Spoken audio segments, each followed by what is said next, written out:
Good morning, I'm Joanna, and this morning we're visiting with Amanda Robertson, and she is the coordinator for the Beginning Farmer Program for Kentucky and Tennessee. Good morning, Amanda. Good morning, Joanna. Well, I'm glad you're here today because you're going to share some news and kind of the direction that USDA is kind of taking. Yeah, so at the United States Department of Agriculture, of course, we are a federal department with the federal government, and we do now have new leadership in place. Secretary Sonny Perdue is the new Secretary of Agriculture.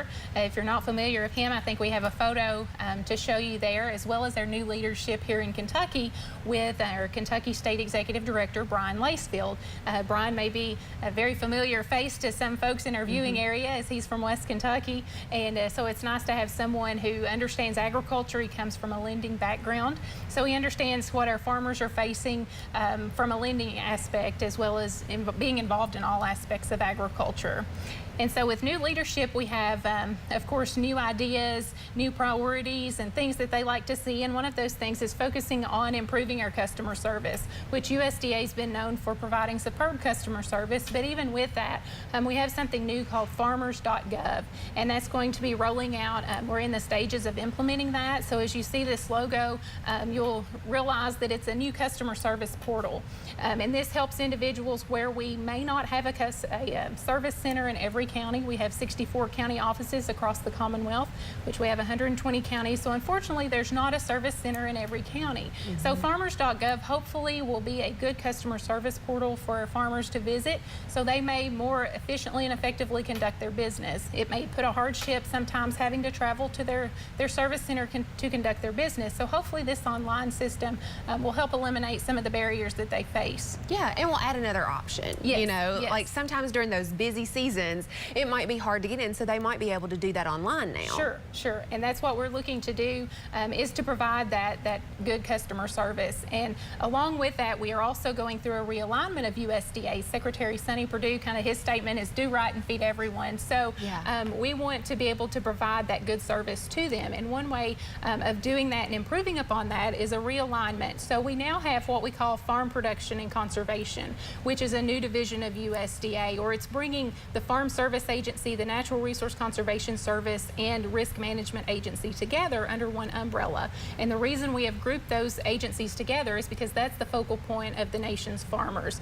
Those are the three agencies that they primarily work the most with when we think about the federal government, starting with the Farm Service Agency. That's the first place that our farmers visit. Then the Natural Resource Conservation Service. It's important that they have good conservation plans in practice to keep them, to keep them up and from maybe cropping on highly erodible land, and developing a plan to assist them so they can be good stewards of the land. And then of course the Risk Management Agency, which is our insurance agents.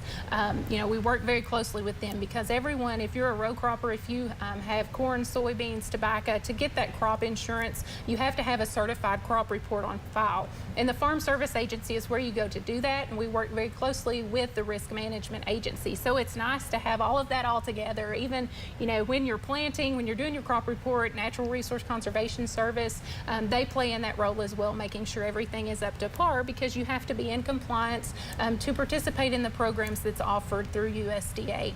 So this will just be a better way for us to serve our customers, which we've done this in the past, but just looking to build upon that and kind of a rebranding of this new administration. And usually all those services, or at least most of them, are housed in one facility anyway. And sometimes it's hard to change. We went from ASCS, and a lot of people still call the FSA office that. So there's a new acronym, right, for this new FPAC. So if you see FPAC, that's Farm Production and Conservation, which nothing really is changing. We're still doing our jobs, but maybe working a little bit closely more together. Typically, the Farm Service Agency and Natural Resource Conservation Service is co-located in a building. So it's really easy. When you visit one, you can just go next door and say, hey, I'm here, I need to take care of this business, to keep from making multiple trips or going to different locations. And so hopefully, and our employees are they're very knowledgeable of programs, but maybe we're going to look at doing some more cross-training to even have them a little bit more up to par on the various programs so they can provide information across agencies. Well, there's a lot of things that goes on within that building and a lot of services that are provided for farmers. And so certainly appreciate all the work that you do helping get the information out. And if people have questions, they just need to contact their local office. Yes, the local Farm Service Agency office. All right. Well, thanks, Amanda, for being here with us today. And if you have questions or maybe need to find out more information, contact your local extension office and we'll be happy to help. Thanks for watching and have a great day. If you have questions about today's topic, please call the Warren County Extension Office at the number on your screen. Thanks for watching and have a great day.